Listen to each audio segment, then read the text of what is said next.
Hi friends, welcome to our channel.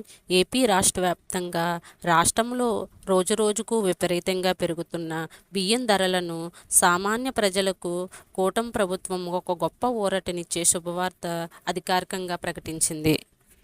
August 1 తేదీ నుంచి రాష్ట్ర వ్యాప్తంగా వినియోగదారులకు అత్యంత నాణ్యమైన బియ్యాన్ని తక్కువ సబ్సిడీ ధరకే అందిస్తున్నారు.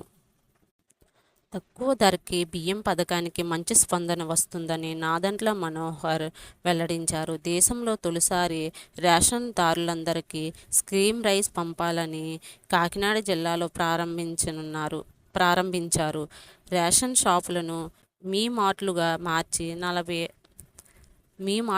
మార్చి 64 రకాల సరుకులను విక్రయిస్తున్నట్లు, రాయితీతో కందిపప్పు, పామాయిల్ అందిస్తున్నామని తెలిపారు.